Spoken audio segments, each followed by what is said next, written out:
If you have a Roland drum module, you might have noticed that not every single kit preset or instrument in there is a winner. You might have even spent time creating your own kit presets but struggle to get to the sound that's in your head. There are some simple sound design concepts that can help you turn a more lifeless instrument into one that really pops, and equalization or EQ is one of the most important. So I'm going to share with you one EQ tweak per drum in your module: kick drum, snare drum, toms and cymbals, to help you on your way. Let's get to it.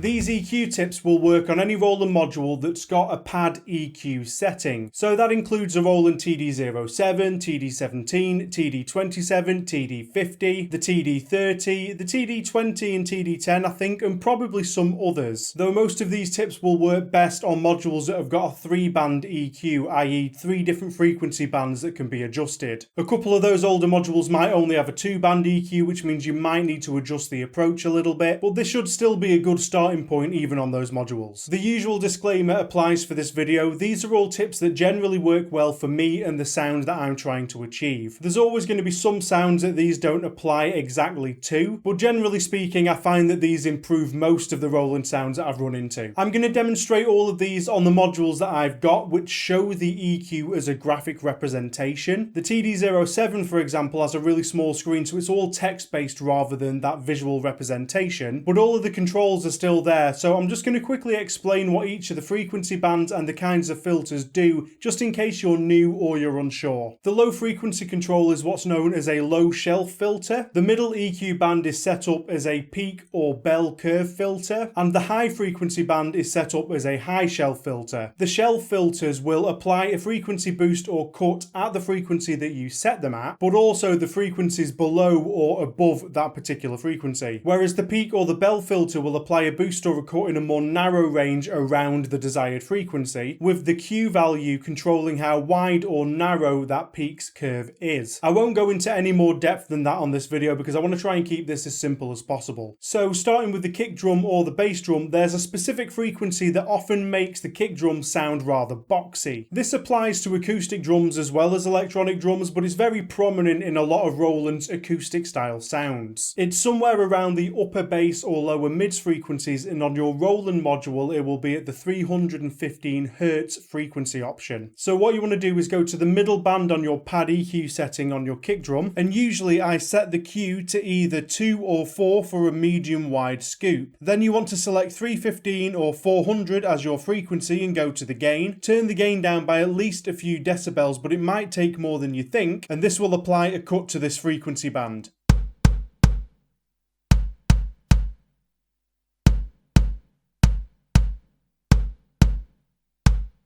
It's the kind of frequency that you don't really notice is causing you any problems until you get rid of it. But as you can probably hear, it gets rid of some of that boxiness. It lets those lower frequencies push through better, which means that it punches that little bit harder. Then if you want the lower end to cut through even more, go back to the first frequency band, the low shelf. Put this somewhere between 63 Hz and 100 Hz and add up to a few decibels of gain as you see fit. Depending on your favoured kick drum sound, you might also want to add in a little bit of top end if you want some slap or click. I tend to find that going up to the top frequency band, you get good results if you boost about 1 or 2 decibels at 3.15 kHz. Now your kick drum slaps at the top and booms at the bottom.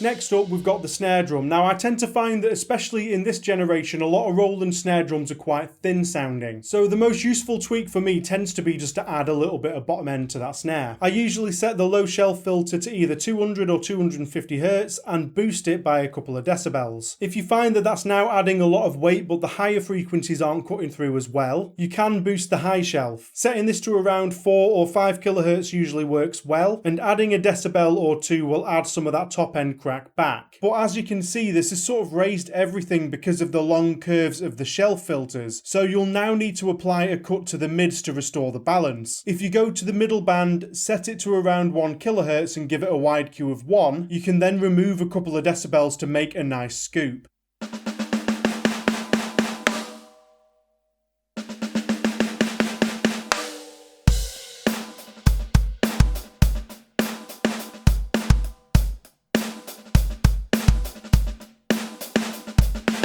Now, one thing of note here is that when you're adding gain to different frequency bands, you're quite significantly increasing the overall volume of that instrument, especially if you're adding both bottom end and top end. If you do want to replicate this effect but without adding a ton of extra volume, you could just apply a larger cut to the mids without boosting the top or the bottom. Now, in the audio world, it is usually recommended to apply this kind of methodology to your EQ. So that's using subtractive EQ, where you remove more frequencies than you add. But I tend to find that Roland sounds, being so digital and unnatural, don't really suffer that much in terms of sound quality from additive EQ. Also, because you've only got the 3 frequency bands to play with and you have no fine control over the 2 shelf filters, you do often find that you have to boost more often than you would like to because you can't apply multiple cuts to the mid-range. The biggest thing to watch out for when you're adding gain by using EQ is making sure you don't add too much that it then affects the other parts of the signal path, like the compressor. But that's a topic for another video. Just another quick tip for the snare drums as well. If you're finding that the snare has a bit of an odd tonal character and you're not quite sure what's going on, cutting somewhere around 400 Hz is a good place to start. Usually when it comes to studio recordings of acoustic drums, anywhere between about 250 Hz and 400 Hz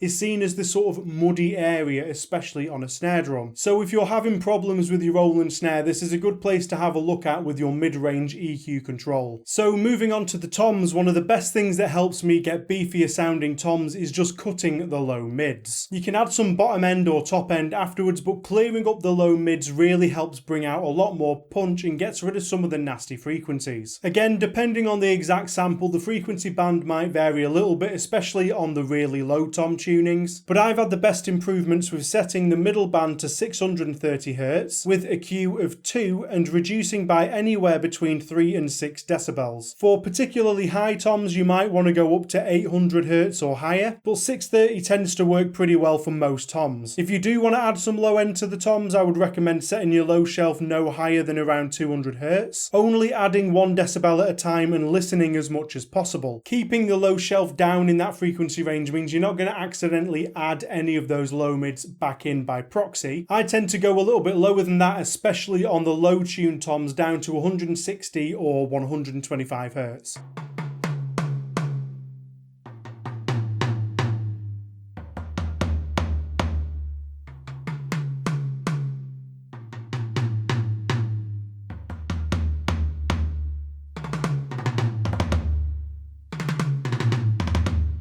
For the cymbals, I'm actually going to lump them all in together, so hi-hats, crashes, rides, and I'm going to give you some tips on the characteristics of cymbals because I think that would be more useful. Some cymbal samples have a really sort of chunky attack to them which makes them sound really obviously fake if you hit them in quick succession.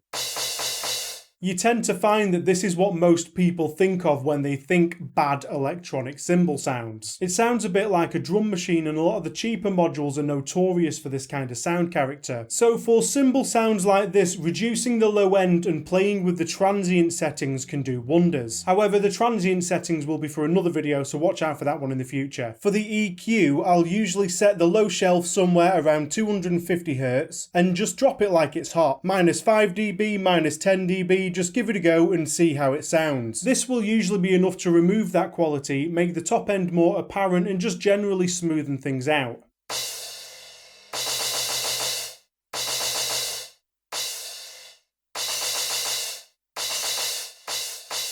If it's doing too much and it's sounding too thin, either drop that low shelf down past 200 or 160 Hz, or add a few decibels of gain back in. However, if you've got a cymbal sound that's way too thin, doing the opposite and raising that low shelf can help make it sound a bit more full. It's quite rare that you would need to do this, but I found that some of the thin cymbals and hi-hats on the TD17 really benefited from a bit of low end.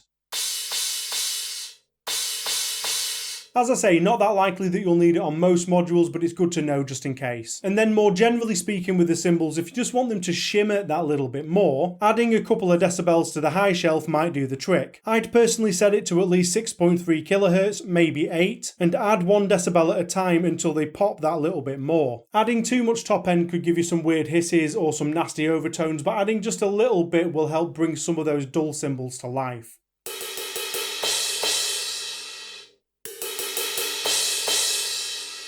The percussion sounds can be a bit too varied to really pin down, but here's some general rules that I tend to follow. I tend to drop a little bit of low end off the cowbells if I find them to be too clunky, or I'll add a little bit of top end onto them if I think that they need to cut through a bit more.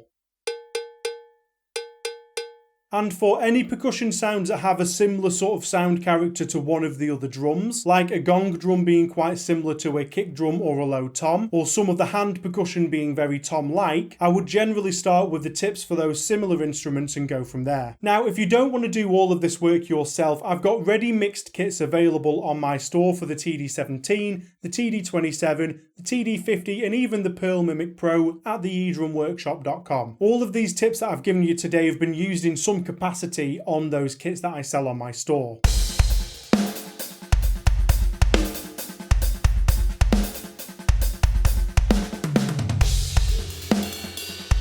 What did you think? Are any of these EQ settings ones that you've used yourself? Or do you think that this is a one-way ticket to making your Roland drum sound even less real? Let me know down in the comments. And of course, if you found this video useful, please consider popping a like on it, subscribe to the channel if you haven't already for more content like this, and share the video with anybody else that you think might find it useful. All of those things really help the channel out. Check out any of the other tutorials on this channel, and above all, enjoy the rest of your day. I'll see you in the next video. Cheers!